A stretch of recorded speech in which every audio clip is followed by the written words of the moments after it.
Hello everyone, and welcome to the Arthur Murray Lifestyle Series. I'm Victoria Regan, the Global Ambassador for Arthur Murray International. And today, our episode is with Quinton MacAdam, franchisee from Fort Wayne. And I find your story really, really fascinating, particularly for those watching that are non-dancers and want to know, can we make it in the business? You go with that one because you do have a great story. Well, I started with Arthur Murray's in 1999. But before that, I was a Lindy Hop dancer as a street dancer. And I started at a sock hop at a church function. And when I was doing that, I was going to school for construction management. So I was a carpenter, a bull rider, and a baseball player, working all night, going to college over and over and over again every single day. And then I met all the people from Arthur Murray in Sacramento. And when I met them, it was fantastic. It changed my entire world. I met Jill DeMarlo, my fabulous dance partner that I danced with for 10 years. Amazing. Mentored me in the business. Just an amazing person. And I couldn't say enough about her. That's just really brought me to where I am today. But from there, we moved to Chicago and opened studios and competed for 10 years, smooth and rhythm, had a lot of success competing. But I think it's really interesting because a lot of people think about ballroom dancing, and I was one of them. When I walked in the studio, I went, I'm not really sure about this. I mean, from a carpenter to a dancer, you're thinking. To a ballroom dancer, it's a different thing. The first time I learned Cuban motion, I was like, nope, I'm not doing that. And they were like, but if you do it, you're a strong leader and you can do this. And I was like, okay. And so I tried it and I was like, wow, this actually works. And so going from there, took off in the dancing career and, made a lot of finals and, you did, had a lot of success amazing. dancing. So that was fantastic, and moved on to a couple other partnerships in my career and was second in Arthur Murray's, and that was fantastic as well. And then I took a little break from competitive dancing and I moved to Fort Wayne, Indiana because my godkids live there. And one of my other mentors, Troy Baden, taught me how to do pro-am dancing like a true professional. And his kids are my godkids, and so I moved there to get to know them a little bit better. And I was traveling for Arthur Murray International as a consultant. And one of my favorite parts was every time I moved into a different studio consulting, it was a different experience of how you got to embrace dance, embrace the culture, embrace different people. And you just can't say enough about how that goes through. And so that's probably the thing that I love the most about this business. That hooked you into it is, again, it's something that everybody says, changing people's lives. And then, as you said, when you go to all the different studios, everybody's so different, and it teaches you so much about new ways of teaching, doesn't it? So you became very good at that. Well, that's one of the things, one of my great mentors as well, Bill Jacobson, taught me that it's my obligation to pass on the knowledge that he gave me, that Lola Valere gave me, that Leslie Spearin gave me, that all these great mentors that you gave me. So all these great people, and it's our obligation to pass it along and keep the story going. And you did that. You've done that. You were a consultant for how long then? I was a consultant for 10 years. Well, I mean, again, it's really a big inspiration because you went from a non-dancer, although Lindy Hop is still qualifies, and then you learned everything in the business, took all your exams, learned at all the different levels, and became a consultant, which is really not that easy to do. No. Again, you were in a studio built on that. She trained a lot of great. Yeah, Jill. That's where the mentorship of Jill DeMarlo really came into play. She taught us about the martini glass of you could be a traveling consultant, you can be a franchisee, and so I started as a traveling consultant. As I got to that upper level, martini glass being the key word. No. It was a great training thing because we never forgot it, right? But at the end of the day, then I got to a point. I met my wife, Teresa MacAdam, now, and we purchased a studio in Fort Wayne, Indiana, and we've been having a blast ever since. having spoken to Claudia not long ago, it's from integrity, it's from compassion, it's from passion, that we love to do what we do and we love to give it away to people and make their lives happy.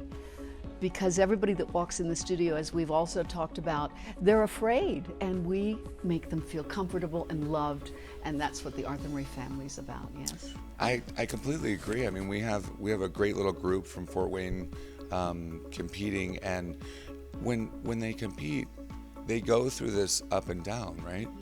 And this roller coaster of emotions and different feelings, and to see somebody go through that and be able to be there with them and help them through that and have them come out the other end going, I can't wait for the next one. It's a fantastic feeling. And I think we emphasize not winning, of course, but really having fun and yet doing well and proving themselves on the floor based on what they've done in the lessons, which are always upbeat with you. I know that when I see you, you're always upbeat. All our professionals are. They go out there and they have a good time and they put their 150% in. I couldn't say more about that. Every single time I walk off the floor with one of my students, they look at me and go, "What did I do a good job?"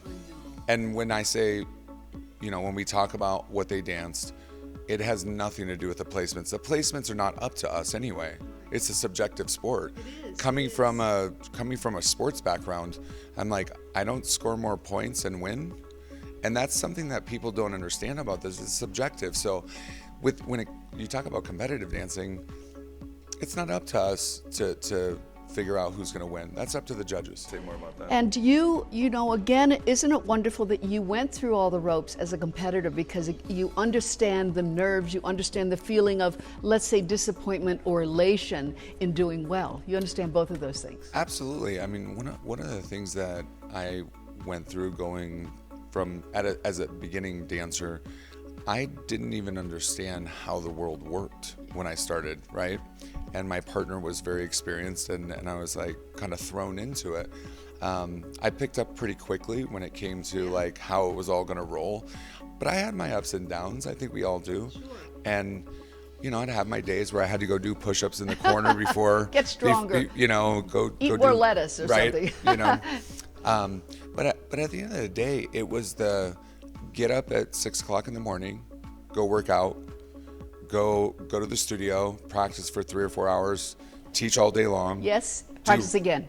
Do rounds at the end of the night, go home, fall asleep, and do it all again the next day. Which is your advice to anyone that wants to be, let's say in the professional ranks, anyone that wants to be great, that's what we have to do, would you say? I think anything that you want to be good at, you have to put effort into, right? And so you want to be a great teacher, you want to be a great franchisee, you want to be a great person. You have to put effort into everything, and I think that's the most important thing for me. So for the advice for teachers watching, or I think teachers and professionals, to follow in your footsteps, your advice would be to choose that martini glass, choose what they want, and go for that. And what other advice would you give? There is no limit. Like, I started as a traveling consultant because at the time I had gone through, with the studios and managing and all that stuff. And I was like, you know what? I'm really good at the traveling consulting. I can go in, create joy, and that was really awesome for me. And then I found a different calling. And I was like, I want to have my own staff and mentor my own That came people. later then. You didn't see that at the beginning. I didn't see that at the beginning. I mean, I had seen it, and I saw other people do it, and I was like, well, maybe I'm better as a traveling consultant. But then that changed for me. And it doesn't mean that you have to do one or the other specifically, but at the end of the day, it's the mentorship that I love this company and what we do. So if I was to say one piece of advice, stick. If you can stick, you can do this. Anyone can do this. Yes, don't give up. Find your mentors, and of course, follow the system, because we from the head office have such great support. Oh my gosh, it's amazing over the years. Yeah, the home office has supported me so much over the years, and I can't thank them enough for that. There's been so many mentors. Harry Sparron was one of my greatest mentors. Yes, that's Leslie's father, and he just the greatest, small little stories that he would tell about working with Arthur. Teaching a dance step with Catherine. Back in the 1950s. Yeah, right out of World War II. Yeah. Is there anything else you'd like to share from your story or anything that I've missed? I think one of the biggest things for me in our company is that the people matter. We always care about everyone. One of my favorite people is Alfredo, and he works, he's moved, he's moved to the States, he's moved out of the States, and he's opened up this whole world. What he does is what we all do on a daily basis, no matter where we are. You can go into any Arthur Murray studio and you should have the same experience. Yeah, enthusiasm, passion, Exactly. Joy, all those Exactly. things that It's fantastic, right? he creates. We love you, Alfredo, too. Well, thank you so much. We're here at the Superama, Yes. and I'm so glad we found this time. I am so pleased that I met you from the beginning. You and did. I remember you were You in were one of my construction. I first said, coaches. "Are you?" Yeah, I know. I said, "Are you kidding me? You're from..." And I just cannot. I don't want to say I can't believe it, because it's all possible. What you've become, how you've done it, and just really an inspiration. Thank you so much for having me. Yeah, you're welcome. Bye, everyone.